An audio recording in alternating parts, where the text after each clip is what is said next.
بسم اللہ الرحمن الرحیم۔ ہمارے ایک دوست نے ایک یہ سوال کیا کہ موبائل پر نظم لگانا یا قرآن کریم کی تلاوت لگانا یا گانے لگانا کیسا ہے؟ ان تینوں کی وضاحت فرما دیجیے آپ۔ ان تینوں کے بارے میں کیا مسئلہ کیا کہتا ہے؟ ظاہر سی بات ہے، گانا لگانا تو کہیں سے کہیں تک بھی جائز نہیں ہے۔ جو ہم گھنٹی لگاتے ہیں موبائل پہ، جب ہمارا فون آتا ہے تو گھنٹی بجتی ہے، وہ گھنٹی یا اندر کی بھی جو ہم ٹون لگاتے ہیں، اندر بھی جب ہم کسی کے پاس فون کر رہے ہوتے تو اس کی طرف جو گھنٹی بج رہی ہوتی ہے وہ گانے کی شکل میں بج رہی ہوتی ہے۔ یہ گانا لگانا کہیں سے کہیں تک بھی جائز نہیں ہے، ناجائز ہے۔ گانے کی بات ہے، نہ اندر والی ٹون لگانی جائز ہے، نہ باہر والی ٹون لگانی جائز ہے، گانے والی کہیں سے کہیں تک جائز نہیں۔ تو اس کے بارے میں تو صاف وضاحت ہے۔ رہی قرآن کریم کی بات کہ قرآن کریم کا لگانا کیسا ہے، قرآن کریم اپنی اصل کے اعتبار سے تو برحق درست ہے، لیکن بے ادبی اس کی یہ ہوتی ہے، پھر ہم قرآن کریم کی آیات لگا لیتے ہیں ٹون کے اعتبار سے، پھر ہم کہیں مجمع میں بیٹھے ہوئے ہوتے اور وہاں قرآن کریم چل رہا ہوتا ہے، موبائل پر فون آتا ہے اور ہم بس ایسے ہی اپنے ٹھٹوں میں لگے رہتے ہیں، مذاق کرتے رہتے ہیں،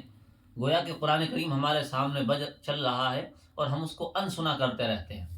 اور اسی طرح دوسری چیز یہ بھی ہو سکتا ہے کہ کسی وقت ہم ٹوائلٹ میں بیٹھے ہوئے ہوں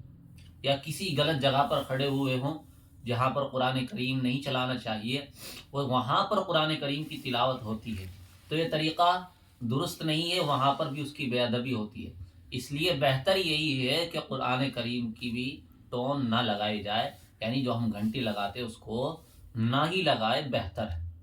درست نہیں ہے اس کو لگانا، کیونکہ بے ادبی ہوگی، اور جب ہم ایک عادی ہو جائیں گے کہ قرآن کریم ہمارے موبائل میں کبھی بھی استنجے کے اندر چل جاتا ہے، یعنی جب ہم بیت الخلاء میں جاتے ہیں یا کہیں ہم غلط جگہ کھڑے ہوتے ہیں، تو آہستہ آہستہ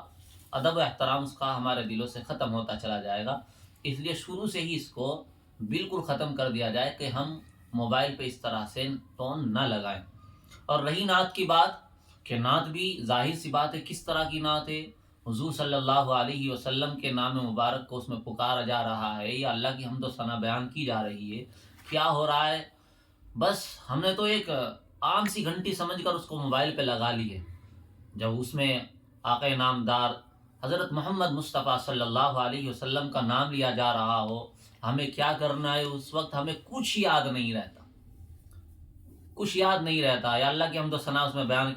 کی جا رہی ہے، بس ہم تو اپنی مستی میں مگن ہیں، بس ہمیں مزہ آ رہا ہے کہ ہاں ایک ٹون لگی ہوئی ہے، ہمارے موبائل پر گھنٹی بج رہی ہے، اور دوسرا آدمی بھی دیکھ کر سوچتا کہ بھائی کیا ہی خوبصورت نعت اس نے لگا رکھی ہے، کیا ہی خوبصورت اس نے گھنٹی لگا رکھی ہے۔ تو اس لیے یہ بھی بہتر نہیں ہے کہ ہم نعت وغیرہ موبائل پر ٹون کے جگہ پر استعمال کریں۔ ہم بالکل لاپرواہ ہو جاتے ہیں، ان کا احتیاط ہم نہیں کرتے، بس جیسا چاہا کر لیا۔ اب رہی دوسری بات کہ فلاں آدمی نے تو لگا رکھی ہے، وہ تو پڑھا لکھا بھی ہے،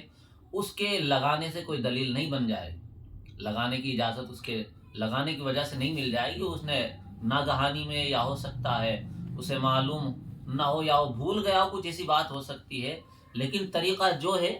وہ یہی ہے، بہتر طریقہ یہی ہے کہ گانا تو لگانا کہیں سے کہیں تک بھی جائز نہیں ہے، قرآن کریم کو بھی نہ لگایا جائے، بہتر یہی ہے، کیونکہ میں نے ابھی بتلایا کہ بے ادبی ہوگی، پھر اس کی ہم قرآن سن رہے نہیں سن رہے، استنجے میں بیٹھے ہوئے، ہم ٹوائلٹ میں بیٹھے ہوئے وہاں پر قرآن کریم چل جائے،